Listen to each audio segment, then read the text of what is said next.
other shows we have for you to enjoy at myclassicradio.net. The Avengers was most certainly not a household name in South Africa prior to the radio series. With no national television service until 1976, the mechanism simply was not present in the country to show television programs to mass audiences. While many other countries reveled in the filmed adventures of John Steed and company, South Africa was not equipped to join in the fun. The series took Britain by storm and made a major impression in the American markets, being that greatest of rarities, a British series given a network transmission slot. However, as a filmed series, rather than a videotaped one, The Avengers was able to gain a modicum of exposure in South Africa through film rentals.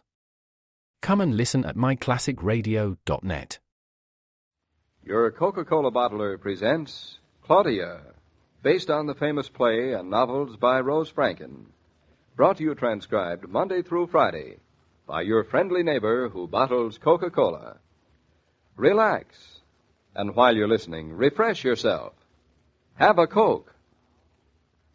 And now, Claudia. David, now what time is it? I don't want to be late tonight again. Would you look who's worrying about being late? No remarks. Just tell me the time, please. It's 8 o'clock. The concert doesn't start until 8:45. Good, then we'll have time. Oh, we I'll got just all start night. putting the lights out in here. There's no use leaving the living room looking as if it were home. I mean, as if we were home, is there? No, not at all. I said, is there? David, can't you answer me? I can't. My jaw has dropped. Well, that's a fine thing for it to do just before going out. To think that you are ready for an appointment with time to spare. Now I have seen everything. Well, listen, just see if Fritz and Bertha are ready to, and no back talk, please. And no back talk, Go on. please. I give you one compliment and no back talk, You please. just can't stand it that I'm ready on time, can you? No, I just can't stand it. Well, neither can I. Neither can I. David, I hope... What do you hope? I hope nobody will embarrass Fritz and Bertha at the concert. Do you think? I mean, because they know she's our cook and he's our farmer. Certainly hate Fritz and Bertha to be hurt. Of course you would, but stop worrying. They can take care of themselves. Yeah, I guess so. Do you know, Mr. Norton, you are about the only man I have ever known who doesn't look like a head waiter when he's dressed up. Now, what do I look like? Oh, head usher, maybe. Oh, careful, you'll turn my head. As a matter of fact, you look pretty all right, too. Is that all I look? Pretty all right? No, you look all right to me. Well, how would I look to a stranger? Stranger. I hate you sometimes. Honestly. Listen, maybe I should have gone to the hairdresser or something, do you think? My hair little is kind clock. of queer, doesn't it? Mm-hmm, certainly does. Now, what have I done? Ouch. David, you're crushing my dress. Now, how do you think that I think you look? Well, I still don't know how I look, but the way you kissed me, I certainly feel wonderful. Then put on your coat. I'll call Bertha and Fritz. You're so businesslike all of a sudden. That's me. Bertha, you almost ready? Don't want to be late. I'm coming, Mr. Norton. I just wanted to make sure my stove was out and turn the icebox down a little. Well, what about Fritz? Oh, he went to the barn to get the car. Oh. He said he meets you out in front. Oh, that's fine. Are they ready, David? Well, Bertha's just finishing putting her stuff away in the kitchen and puttering around. That woman never leaves a fleck of dust unturned, does she? How about Fritz? No, he's up at the barn getting the car. He'll meet us out front. Oh, what a couple. Well, no matter what happens, I'm glad we asked him to come with us tonight. David, you ever heard Bertha sing? I live here, too, remember? Oh, that's right. I mean, I wondered if I'd survived what she has, I wonder if I'd be able to sing, too. No, I dare say you could. Oh, I don't know. Must be the hardest thing in life to see your whole world crumble, start at the bottom of the ladder again, and make no excuses for it. Well, see, no excuses that take courage and character. Oh, what a stupid world. They never talk about it. Here, I'll help you on with your coat. Oh, thanks, darling. Fritz hardly ever talks about himself either, does he? No, it's none of our business. I know it's none of our business. What do you take me for? A nosy little female, but sweet. Oh, David. What if the world should crumble again? This time we were the ones. Well, we mustn't let it. Now I'm all ready. Everything is in the kitchen ship and shape, as you say. Ship and shape. Good. Yeah, I hope I do not keep you waiting. Oh, not a bit. We're all ready. Mrs. Norton, you are like a picture in your evening dress. Aha, David. Somebody appreciates me. Well, Bertha's being polite. I see. I hope I do not disgrace you without an evening dress. You look perfect. It's just my black dress, but it does. It must, so it does. Very well, too. David, we're all ready. Come on. After you, Bertha. After you, Claudia. Go on, Bertha. You heard the boss.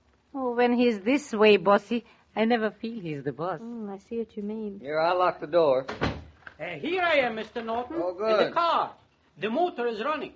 Oh, good, good. Thanks for taking her out of the garage, Fritz. Not at all.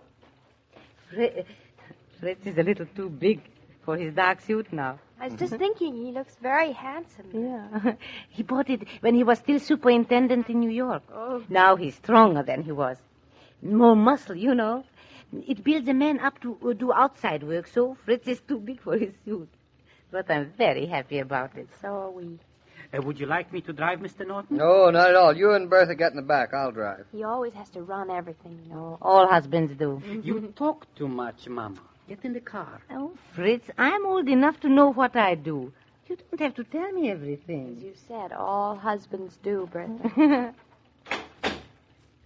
All right, we all set? All set. Let's go. Bertha, do you realize what we are doing tonight? Oh, pinch me, Fritz, pinch me. But I realize we have to hear music. All right, we're off to the concert. Let's go.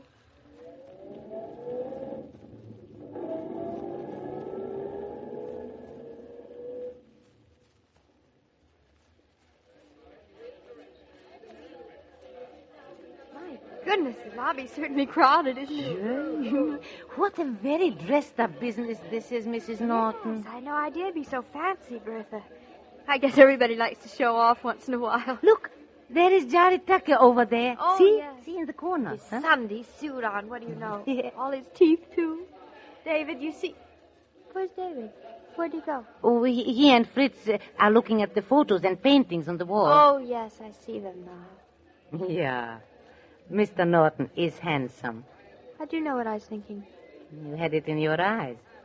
It is too bad Mrs. Brown could not be with us here. Oh, well, Mama wouldn't have cared much about it. You know, she's funny about crowds. As a matter of fact, I think I'm a little funny about them, too. You must not be when you are young.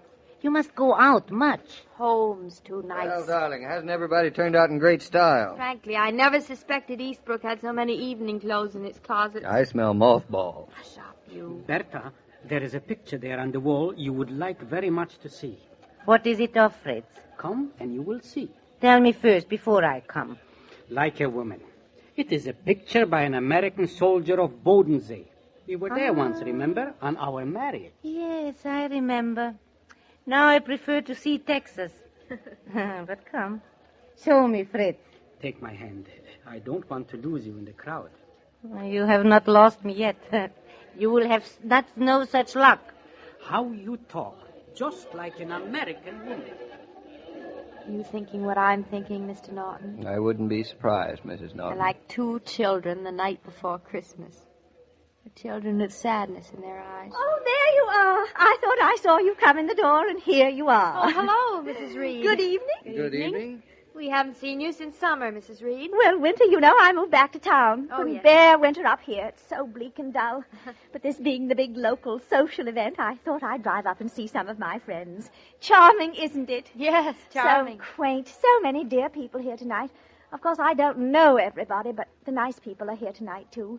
Have you said hello to Nancy No, Little? no, I haven't seen her. Right over there in the corner. Oh, yes, with all the orange hair.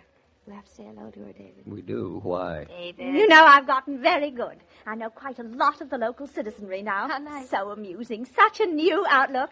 Tell me, my dear, was that your mother who came in with you? My mother? Yes, that handsome woman with whom I saw you coming into the lobby. Oh, no, that's not my mother, Mrs. Reed. She's a very good friend. Oh, what a shame.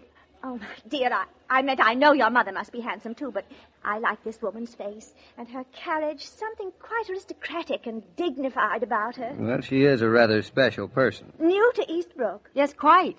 Good for us. Very. There she is. And that man, her husband? Yes. Oh, a very striking-looking man.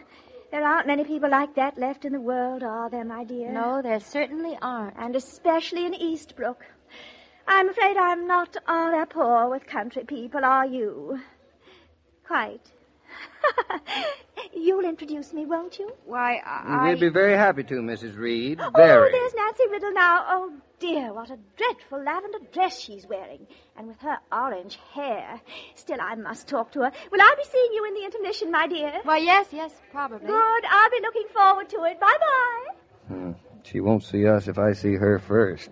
Fool that woman is. What a complete, utter sap. You were standing there, sweet as a lollipop, nodding and smiling. What do you want me to do? Well, something should be done about people like that. You're the man to do it, only you don't. Well, at least I didn't make polite small talk with I her. know. I could have kicked you, letting me carry the brunt alone. Well, that's what wives are for. And I'm glad at last you found a purpose for us, darling. Now what are you smiling at? The joke is on Mrs. Reed. You mean about Fritz and Bertha? Well, she sees him at our house, Fritz in his white coat, and if she goes into the kitchen, Bertha with her head in the oven. Well, certainly serve her right. I'd love to see her face. So quaint. Well, cheer up. You never will. She'll never cross my threshold. It'd almost be worth it. If I were sure it wouldn't embarrass Fritz and Bertha. It would take a great deal more than Mrs. Reed to embarrass Fritz and Bertha. Certainly would. Oh, why do I waste my breath on her? Only I wish I'd told her off. You are really bitter, aren't you? You bet I am, and I intend to stay bitter. Well, maybe you shouldn't be, David. Maybe the fact that Mrs. Reed saw Fritz and Bertha here and never thought of them as anything less than what they look to be and what they are, maybe that's a good sign. No, because if she knew, she could change her mind very quickly. As you said, there's still some people who wouldn't accept him as a man that's just what he is, and not the labor that he does. The snobbish fool. Now, David, darling, don't get so angry in the middle of the lobby. Why not? It makes my blood boil. In a democracy, a man is supposed to be taken for what he is, without social ladders and scales and barriers. We'll get there someday, I hope. David, look at Fritz and Bertha now. Say, that's George Reynolds he's talking Isn't to. that Mrs. Reynolds talking to Bertha? Probably comparing recipes. Fritz has probably given Reynolds some hot tips on farming. George Reynolds is the first select man, isn't he? So? So, David, isn't that your democracy? Looks to me as if it was pretty healthy. When you're home alone for lunch, do you snatch a hasty icebox snack? Nutritionists insist you're the better for a quiet, relaxed, sit-down meal. You can make that meal refreshing as well by the addition of a bottle of ice-cold Coca-Cola. Get a carton of Coke when you're out today, and lunch refreshed tomorrow. Hey, David, Claudia. David, it's Joe King. Well, let's see what he wants. First time I've caught you two together. Mind if I talk to you? Well, we're very expensive. We charge by the minute. Well, good, I'll buy it, because Monday is St. Valentine's Day, and I want to find out something very important. Uh-oh. Joe, I really don't think we're very good authorities on Valentines. You know, I have not sent one single Valentine since I was in grade school. Me either. Well, you're good authorities on love, and that's enough for me. Tell me, what makes your marriage tick? Well, What did you say? That's a big order. I mean, I've been watching you two for a year and a half now. What's the secret of your having such a good time out of life? A lot of things. Name one. Love. Name another. Well, respect. Do you mean you respect me, David? Now, you keep out of this. He hates to give me a compliment, that man. All right. I think I'm beginning to get your secret, though. Two hearts that beat as one. Just one big walking Valentine. Now, hasn't he got a nerve? Hasn't he, though? I'll go along with you. Sorry I interrupted you. And as I was saying, every day, Monday through Friday, Claudia comes to you transcribed with the best wishes of your friendly neighbor who bottles Coca-Cola. So listen again Monday at the same time. And now this is Joe King saying au revoir. And remember, whoever you are, whatever you do, wherever you may be, when you think of refreshment, think of Coca-Cola. For Coca-Cola makes any pause the pause that refreshes. And ice-cold Coca-Cola is everywhere. The parts of Claudia and David on this program were played by Catherine Bard and Paul Crabtree. And the entire production is supervised and directed by William Brown Maloney. And now, here's a word from your friendly neighbor who bottles Coca-Cola.